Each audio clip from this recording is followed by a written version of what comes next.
ভগ্নাংশের ক্ষেত্রে যদি তোমরা বড় থেকে ছোট বা ছোট থেকে বড় যদি সাজাতে চাও তাহলে কিভাবে তোমরা সাজাবে, কোনটি বৃহত্তম কোনটি ক্ষুদ্রতম, তাহলে কিন্তু এই সাজানোটা অনেক সময় বিভিন্ন ব্যাংকের ক্ষেত্রে আসে বা বিভিন্ন চাকরির পরীক্ষার ক্ষেত্রে আসে।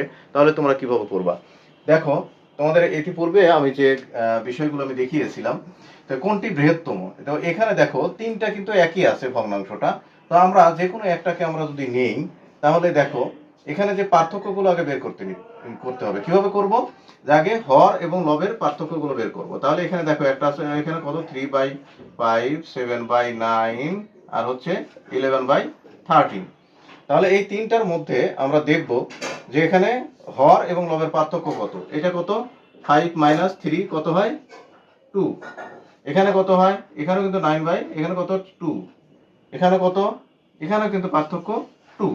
তাহলে আমরা দেখতে পাচ্ছি যে এই ভগ্নাংশগুলোর মধ্যে যেটাই আমি করি না কেন সবগুলোর ক্ষেত্রে কিন্তু পার্থক্য একই আছে।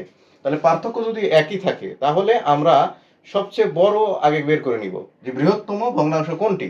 তাহলে বৃহত্তম ভগ্নাংশ বের করতে হলে যেহেতু পার্থক্য একই আছে হর এবং লবের, তাহলে এখানে লব যার বড়, অর্থাৎ এখানে আমরা দেখতে পাচ্ছি লব হচ্ছে এইখানে বড়, অর্থাৎ 11 বড়, তাহলে এটা হচ্ছে হলো বৃহত্তম। বৃহত্তম।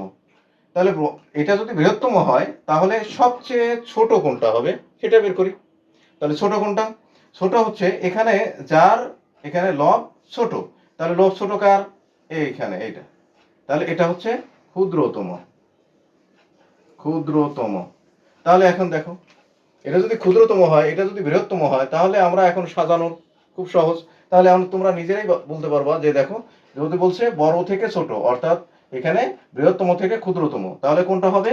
এখানে দেখো খেয়াল করে এটা বড়, তারপরে কত হবে? এটা যেহেতু সবচেয়ে ছোট হলো এটা, তাহলে লাস্টে যাবে, তাহলে এটা হবে সি নাম্বার আনসার।